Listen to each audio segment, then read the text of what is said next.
Support for Carolina Business Review is provided by Grant Thornton. Operating in more than 100 countries, our tax, audit, and advisory professionals specialize in helping companies unlock their growth potential. Blue Cross Blue Shield of South Carolina. Please visit us at southcarolinablues.com. And Sunoco, a global manufacturer of consumer and industrial packaging products and provider of packaging services with more than 300 operations in 35 countries.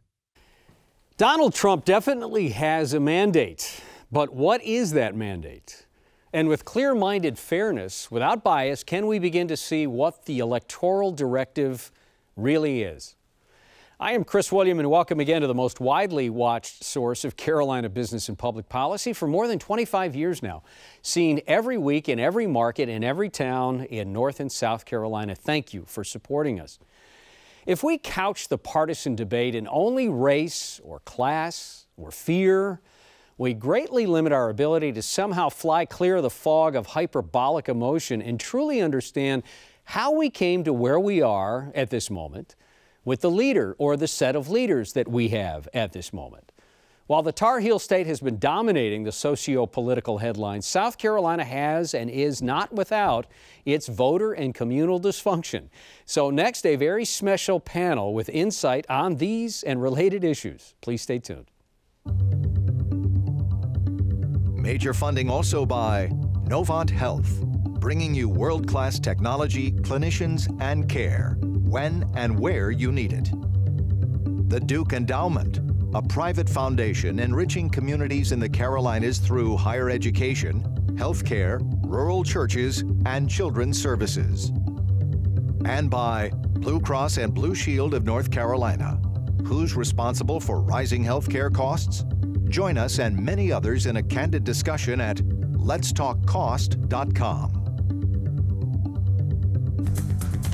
On this edition of Carolina Business Review, Richard Vinroot of Robinson Bradshaw, Bob Orr, retired North Carolina Supreme Court Justice, Dr. Gilbert A. Greggs, Jr. of St. David's School, and Antjuan Seawright of Blueprint Strategy.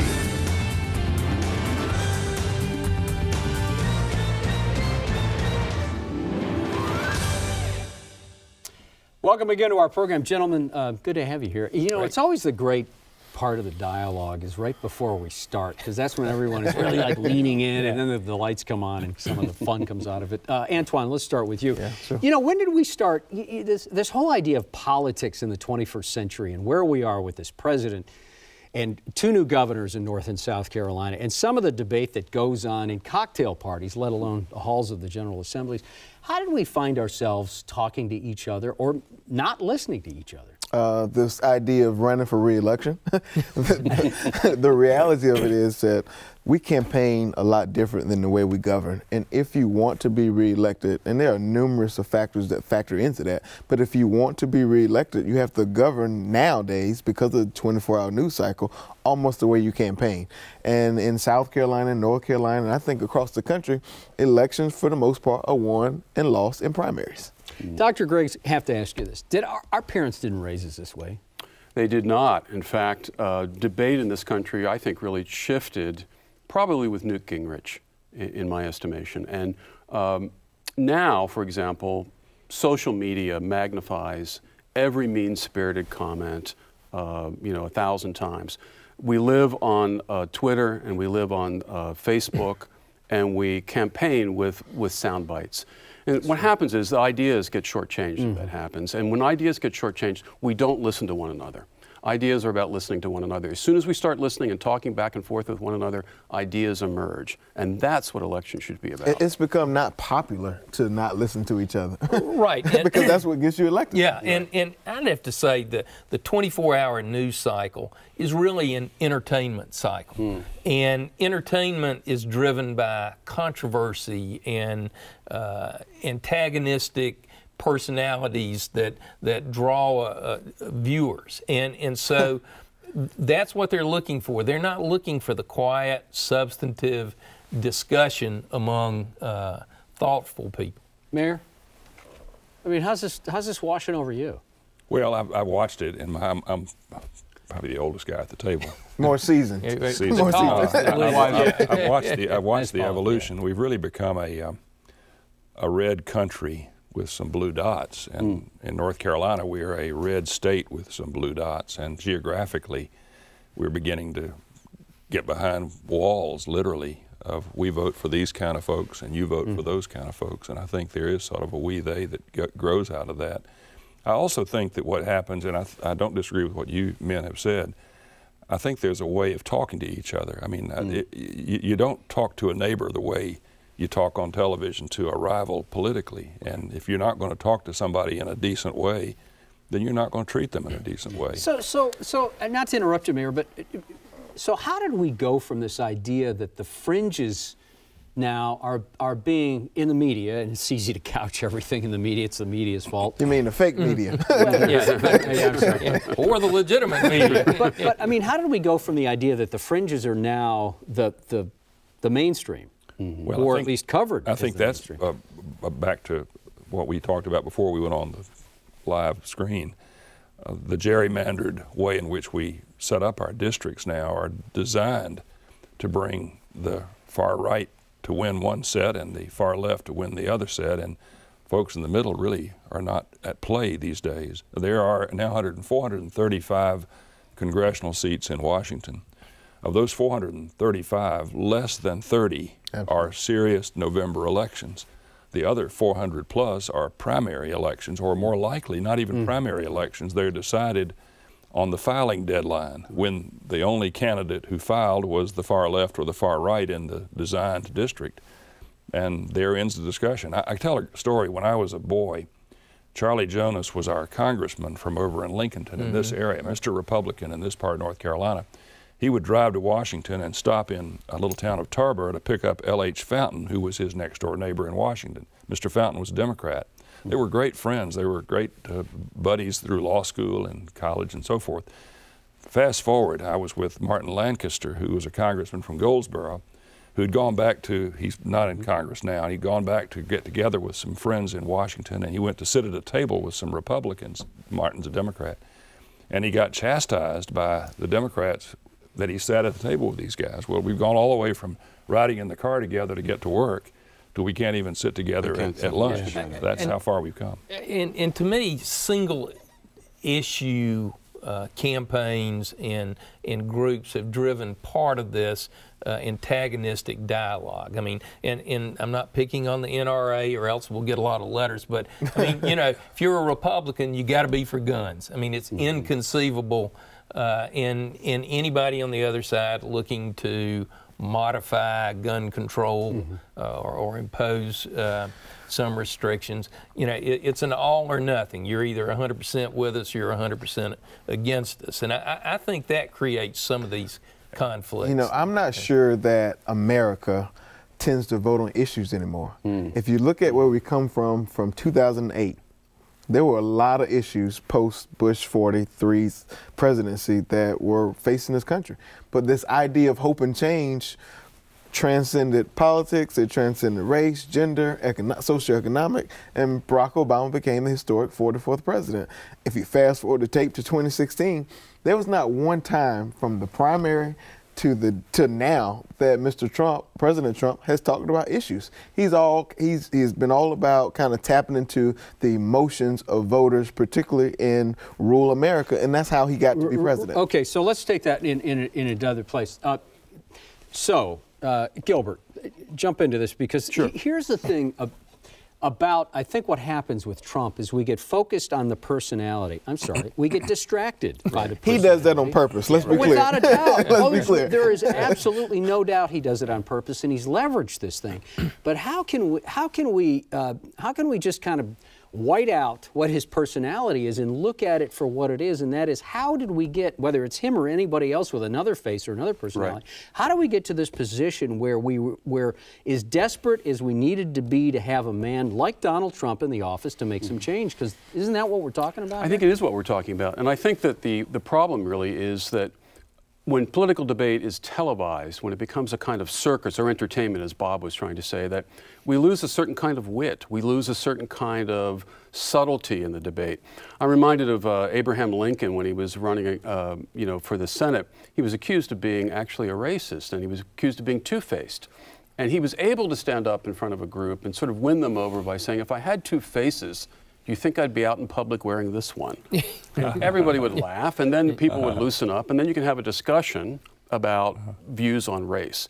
We don't have that. We have a kind of quick summary that appeals to personality. It's like advertising. The candidate is sold to us and not examined by us. We have to get back to examining the candidate more carefully. But part of that rolls on us as voters. That's our responsibility. That is our right? responsibility. Because typically, I don't care where you are, whether you're in North Carolina, South Carolina, Georgia, California, most people who show up in elections, whether it's the state senate or for dog catcher, they probably couldn't articulate one thing that the candidate is for or against. They just determine whether they like them or not based on what they see, sign color, mail brochure, radio ad, and they say, oh yeah, he sounds good. I'll vote for him. But I'll vote for her. Thomas Jefferson called to invoke Thomas Jefferson. He called that defective citizenship. That's right. He said, "Don't worry about the politicians, but do your right as a citizen, and things will change itself." So I want to take just a side note here. So I've been calling you Mayor, Mr. Vinroot, former Mayor of Charlotte, also former You'd have to be very old to know I was mayor.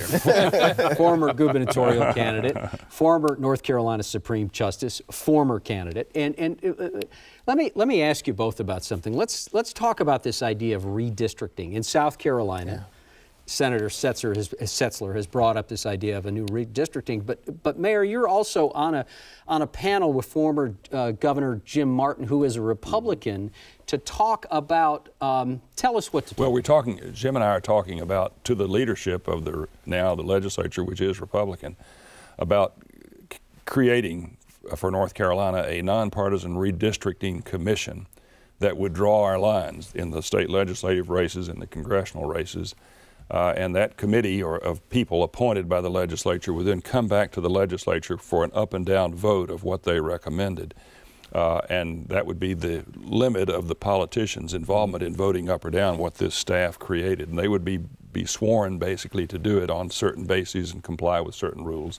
The race that has to go into it under the Voting Rights Act, the whole county provision under our state constitution, other requirements. But the idea, and I'll tell you the reaction we've gotten from the Republican leadership is, Richard, Jim, it's a good idea. We were all for it when we were in the minority. Now, of course, we're in the majority. We kind of like doing to them what they did to us for the last 100 years. Let us enjoy it for a while, then we'll consider it.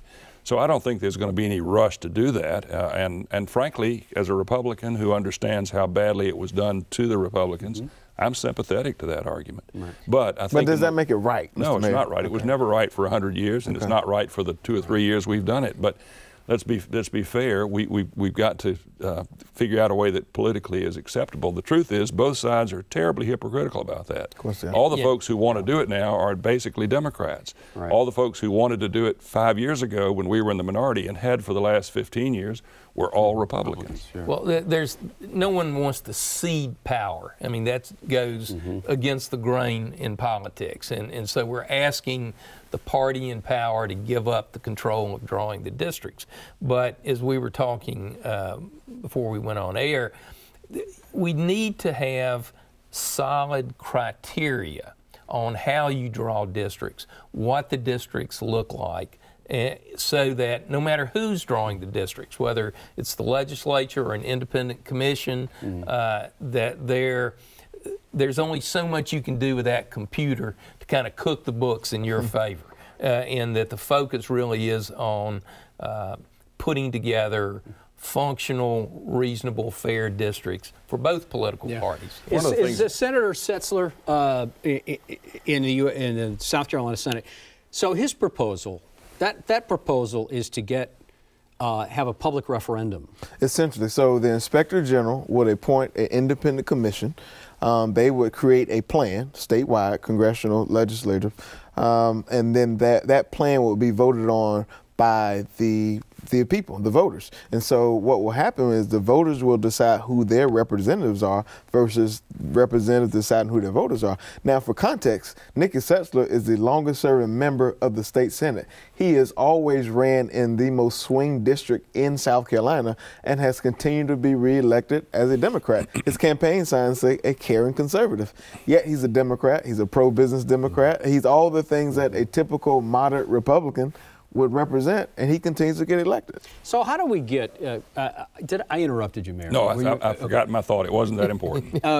Gil, so how do we bring the spirit of George Washington, who said, not only do I not want to run for another one, but I don't want to be your emperor either. That's right. Talk about seed power. I mean, is there a motivation for someone to fall on their sword and say, you know, we'll give up power just to right the Well, ship? I think it takes statesmanship and leadership. You know, that it's, in a sense, it's a question of character.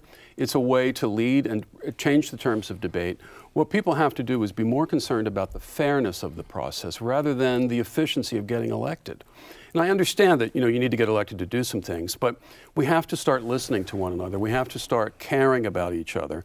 And if we do that, I think it's easier to return to this debate about what we really need, what we really want, rather than how do I get elected and filing suits over what's fair and what's not. It's going to take elected more moderates on both sides, because usually moderates are willing to meet in the middle. For instance, Governor McMaster, our new governor in South Carolina, most people see him as a more pragmatic, work with people to get things done. He would be one of those people, I think, and I could be wrong, that will probably meet Democrats and Republicans in the middle to get things done for South Carolina versus doing it because it's politically popular to do, and oh my God, I have to think about facing off the Tea Party in the primary. Yeah. This is a business show, and so I want to bring in the business context. I think the business leadership of our states has changed over the years. There used to be, you know, sort of a handful of really prominent business leaders that could bring both sides into a room and say, look, we've got a problem, we've got an issue here, let's figure out a solution. And their influence as business leaders, benevolent, but in most cases. Yes. Now, because of the transient nature of business leadership, you know, I think there are a variety of factors that play into it.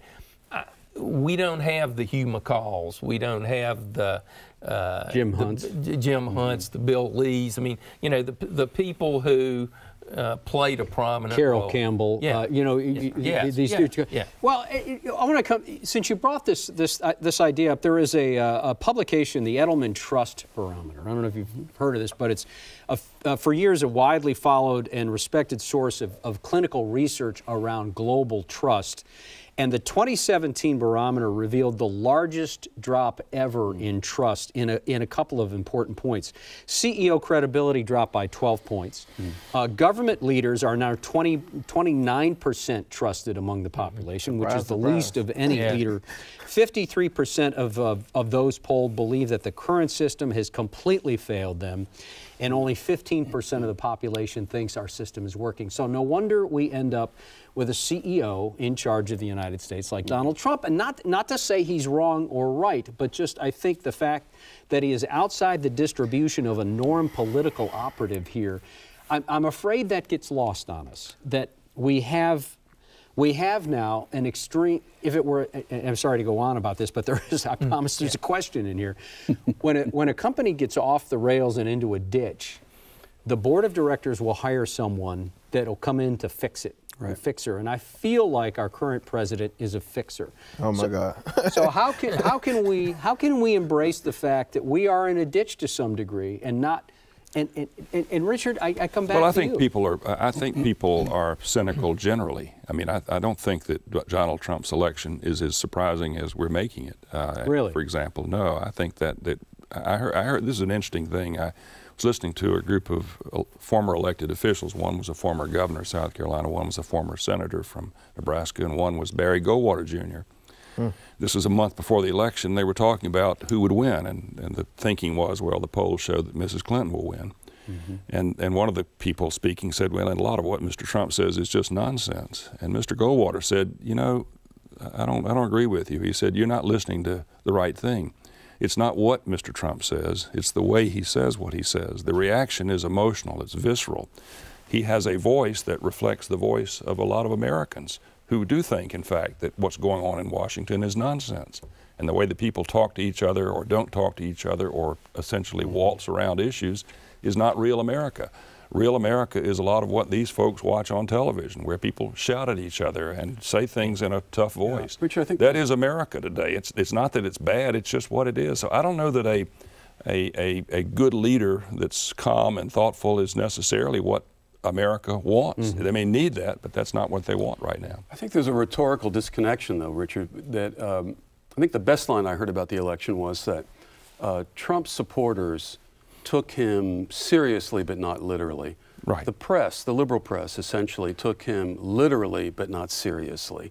And that kind of illustrates how we're not listening to one another. Yeah. How we hear what we want to hear in order to disagree with positions that we don't like and to prop up the positions we do like. We have to listen better to one another. And I think that's what did not quite happen. And I have a view that the best government that goes on in America goes on locally. And the reason for that is we're dealing with our neighbors. You don't. You may disagree with your neighbor a lot and say, "I really think what you said is sort of dumb, but I really like you." Right. There's a difference in saying you're an idiot, and I like you but disagree with you. We have to, when we're talking to our neighbors, speak in a friendly tone.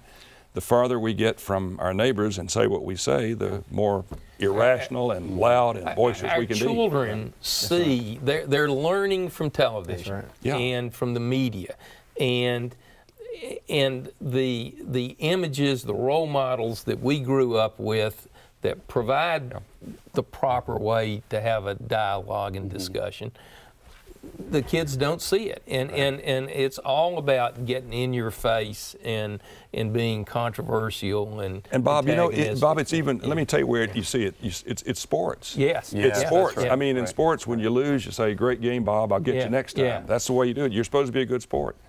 Today, it's, "I'm going to kick your what?" Right. That's the way they talk. Back to your original thought, most politicians, going back to whenever, they run on the idea that government is broken and they're the fixer.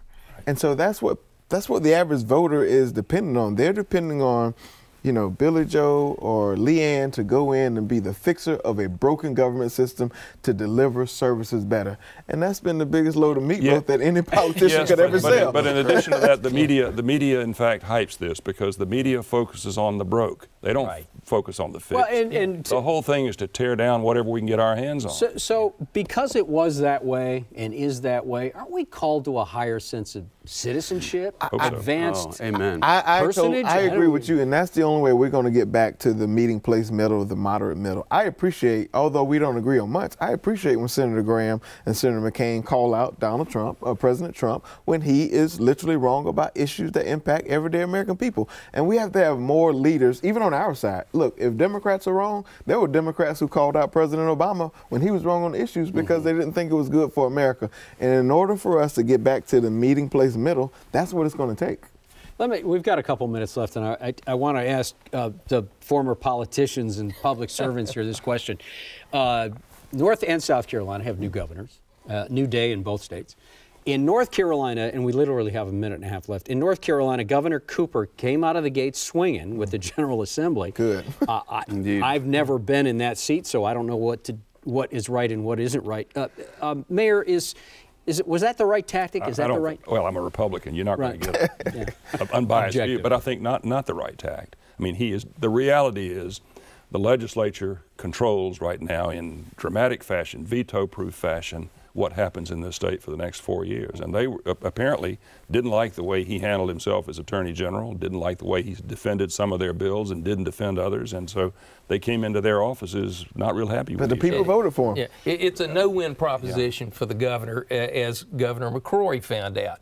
If you don't take the legislature on, and they do have the biggest dog in the fight, then you're perceived as weak. If you do take them on, then you're into this. Yeah, and so. What would you whisper in his ear and say, "Don't forget to do X"?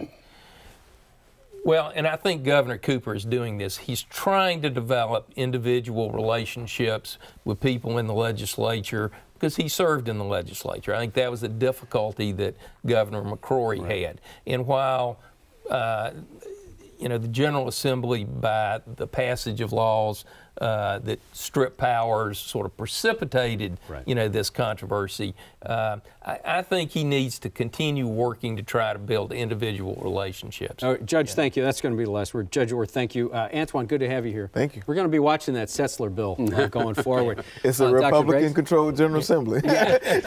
All the way to the end. Dr. Greggs, thanks for being here. Thank you, Chris. Mayor, good to see you again. Good to see you, sir. Thanks for having me. Thank you. And thank you for watching our program. Until next week, I'm Chris William. Hope your weekend is good. Good night.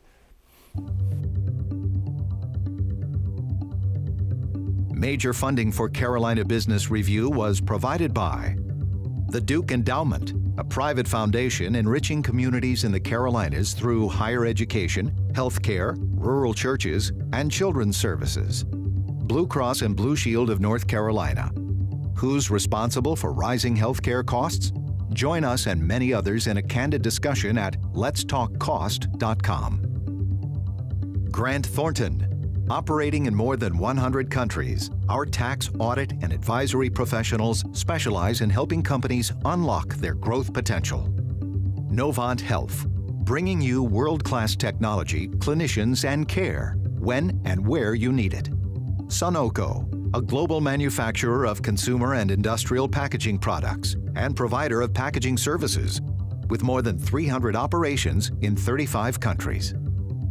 Blue Cross Blue Shield of South Carolina. Please visit us at southcarolinablues.com. And by viewers like you. Thank you. Promotional consideration provided by Business North Carolina Magazine. For more information, visit carolinabusinessreview.org.